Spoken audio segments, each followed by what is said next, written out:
Mayong butag, mabuhay, kumusta? Good morning, welcome, and how are you? Today is construction day 34, and we have several updates for you guys today. The rough-in of the plumbing starts today, so that's pretty exciting. The plumber's on site. I'll get him on camera and introduce him to everybody.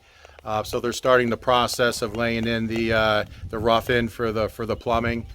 More I-beams are going up, so I'll do my best to show that as it gets put up into that main living space. Little action in the pool. We did get another load of sand today, so things are going well. What a beautiful day. Again, rainy season, but yet it's just beautiful weather. Little clouds here and there, mostly sunny, nice breeze off the ocean. Just a real fantastic day.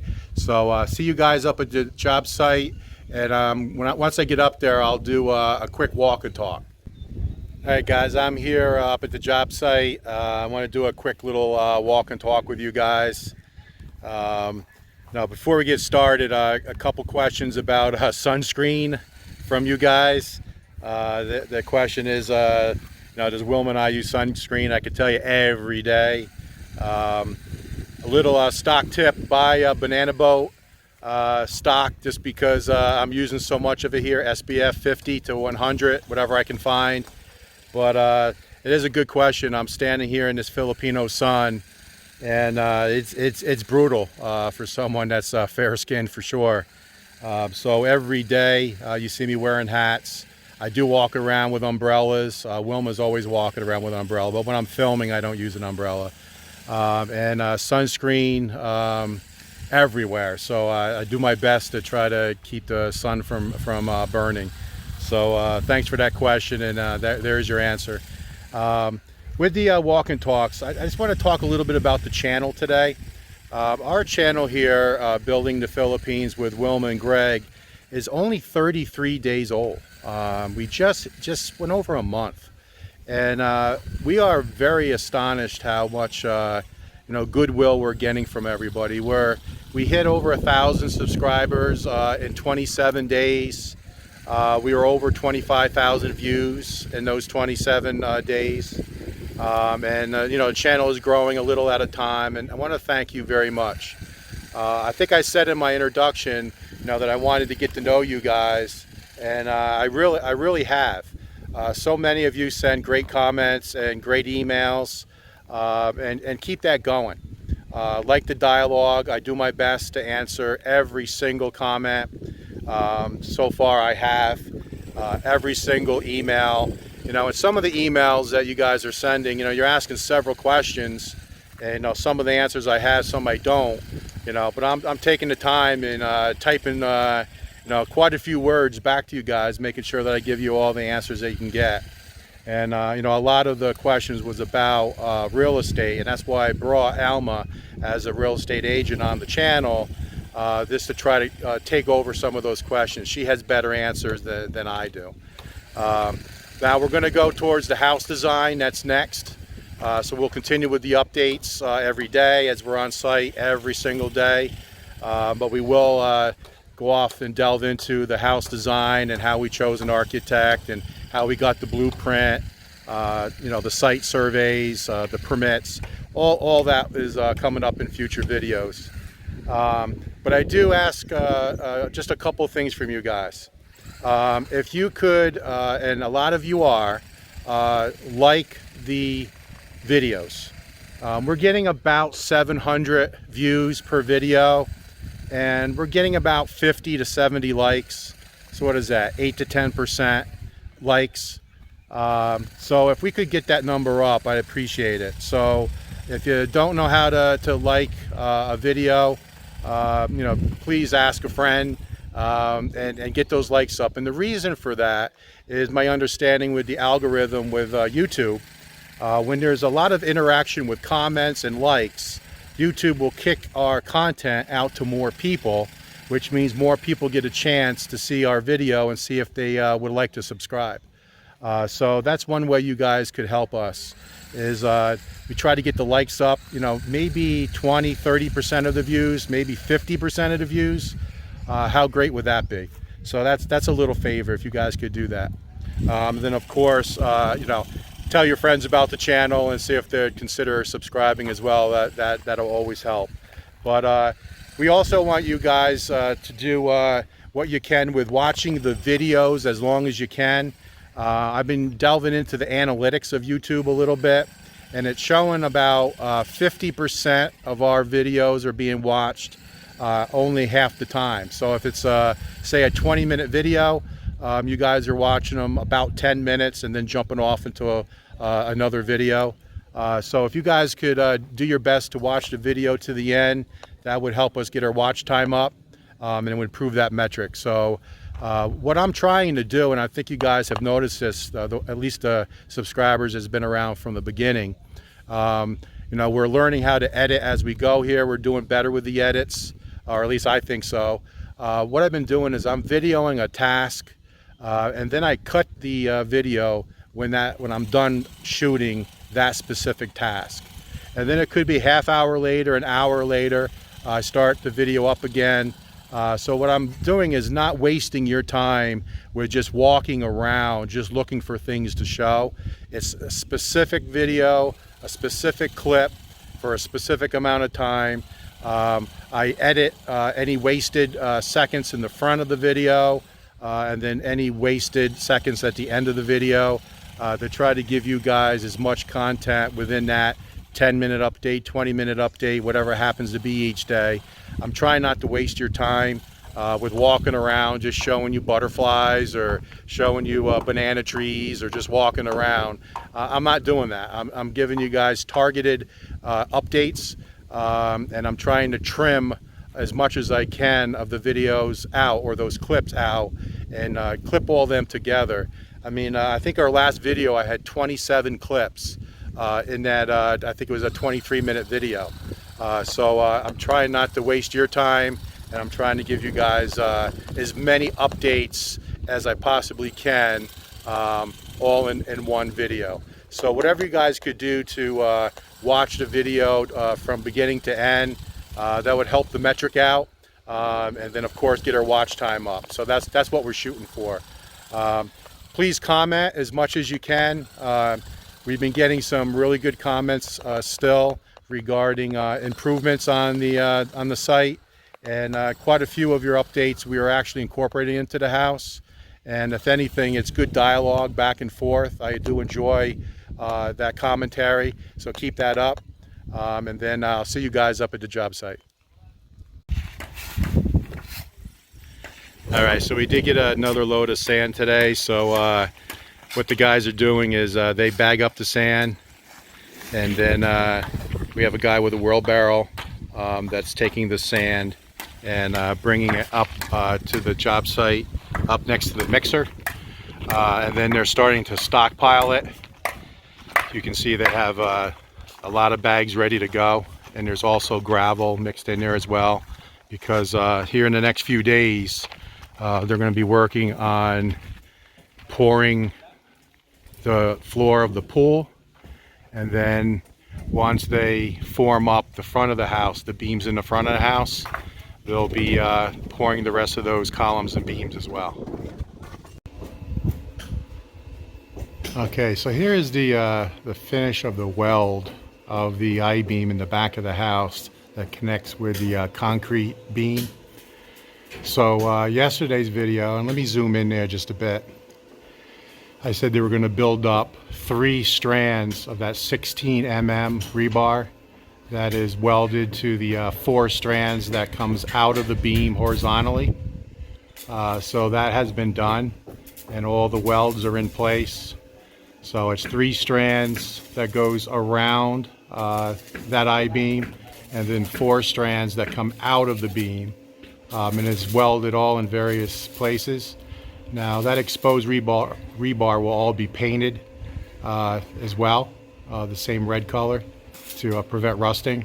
But that is the finished look of this piece of the beam.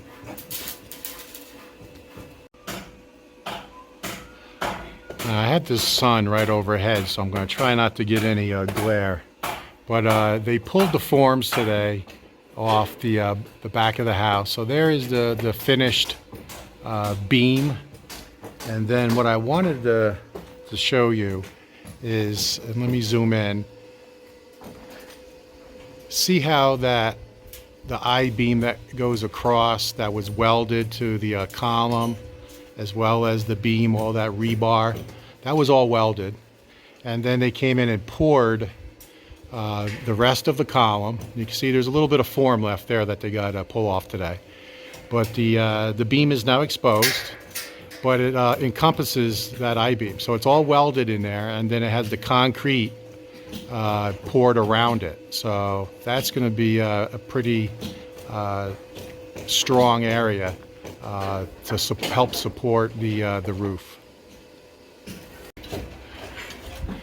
All right, so another piece of the I-beam was put in today. So yesterday I was showing you this piece from the back of the main living space up to the center of the room. So now this last piece was put in. So Felix is up there and he's welding it together, and he's doing a tightrope. Guys, that's only about 2 inches across. But he's welding this piece to the front, and then at the same time Jerry's working on putting the stirrups on the overhang.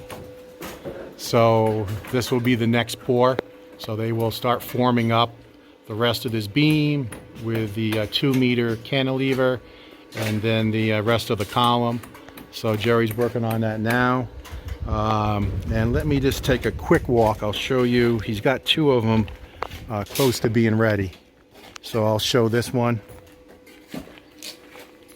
You can see it there where it cantilevers out 2 meters, and that'll be part of that overhang. Okay, I'd like to introduce you to PD. PD is the plumber on site. Today's his first day on site in a long time. He was here in the very beginning of the project when we were outlining the house, but he's been off doing other things, and now he's on site. Today's another milestone. They're starting to rough in the plumbing, so the beginning stages. So this is Vince. Vince is helping out.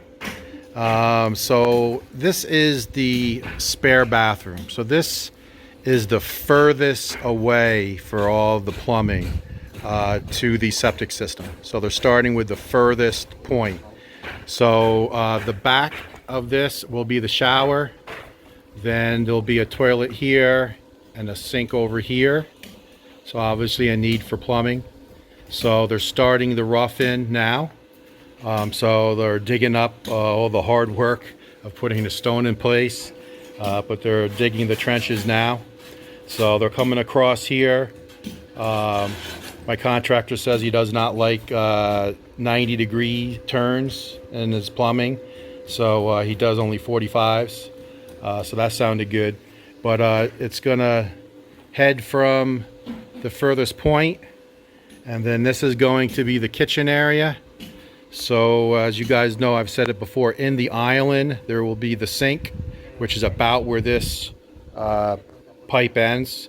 So there'll be a sink here, so there'll be a need for plumbing. And then the back corner, just on the other side of this wall, is the master bathroom. So the plumbing will basically head this way. No plumbing in the front of the house by design. Keep everything towards the back because that's where the septic system is. So everything will lead this way. Again, right on the other side of this wall is the master shower, and then the toilet, urinal, and sinks. And we'll head this way.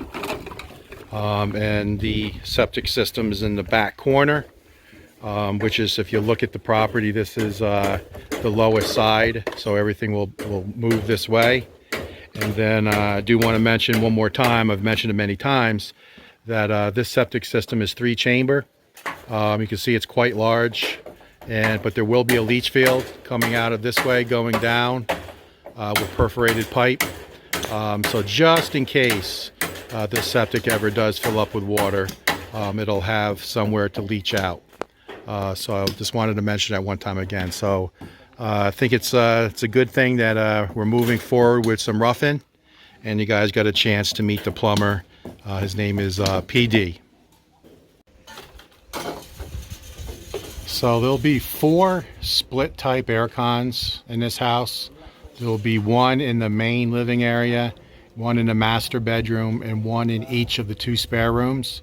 So this is one of the spare rooms slash my office area. So the split air cons will be all on the outside walls. So it's less distance to travel to the outside compressor. So this is the placement of the air cons. So it'll basically be the same in the spare room as well as in the master. So the 4 split type air cons will be on the outside walls, and then they'll pipe the electrical. It'll all be hardwired in.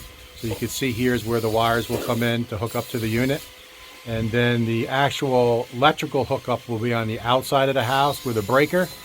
And then the compressor will be installed outside on a shelf, a steel shelf that'll keep it up off the ground, up against the outside wall of the house. So again, 4 split type air cons, 1 in the main living area, and then 1 in each of the 3 bedrooms. Pool update. You can see the progress they're making today, putting the rebar now the other direction. So yesterday I showed the rebar going that 4.5 meters across, and I mentioned there'll be that tic-tac-toe effect where there'll be also rebar going in the opposite direction the whole length of the pool. So look at all that rebar, and these squares are like 1 foot by 1 foot, so very close together, 12 millimeter rebar. And the same process where the rebar comes to that void area that I explained yesterday and then comes up. So that's obviously to build strength. So they're working on that today. Now there was a mistake made. There's supposed to be 2 tie beams in the middle of the pool, and the guys forgot to put those 2 tie beams in place. So let me explain that. So right where these guys are working, which is basically 1/3 of the way in, so basically 3.3 meters, and then another 3.3 meters. So there'll be 2 tie beams that'll go from this side of the pool all the way across to that side.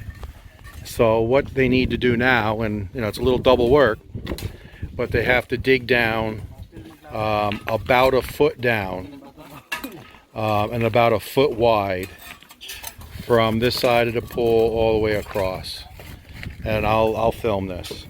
And then what they will do is they're going to tie additional rebar down in and do another footing. So it's a pretty big mistake to make. But the good things, they looked at the plans. The contractor was here on site this morning and noticed that they skipped that step. So I never would have caught that. So I'm glad the contractor did. But the plans called, the blueprint called for 2 tie beams to basically third the pool. So 1/3, then the middle third, then the end third. Of another footing that'll be down below the 6 inches of the floor, of the concrete floor, that'll come all the way across here with additional rebar, and then they'll pour a concrete footing. Then they'll put the stone on top of that footing, and then they'll continue with this tic-tac-toe on top of it. So another little mistake, but it's caught soon enough to get corrected. All right, so yesterday I referred to this as a drain. I mean, I guess that's not the proper definition. This is a return going back to the sand filter. So this is at the bottom of the deep end. They got it in place now at the right position, and it's all glued in, and it's got cement under it supporting it, and then of course the 6 inches of cement that'll go around it. But this is technically not a drain. What it is basically another skimmer. It's at the bottom of the pool, and any dirt or anything that settles at the bottom of the pool can get pulled into this, goes back to the sand filter, gets filtered, and then it will return to the pool in one of the 4 jets that'll return the clean water back into the pool. All right, things is looking up. Got another load of gravel. So that's 1 sand and 1 gravel today.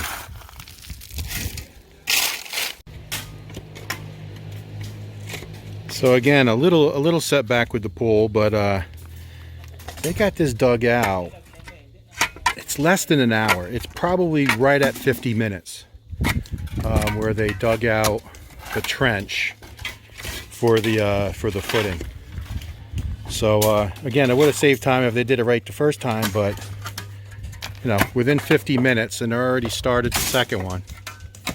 They'll dig this out, get the rebar in place. They'll throw some rock there at the bottom, and then they'll put that thick footing of cement like I explained in the previous video. So they made very quick work at it. So glad they caught the air obviously before the cement was poured, and we'll get back on track here by the end of the day.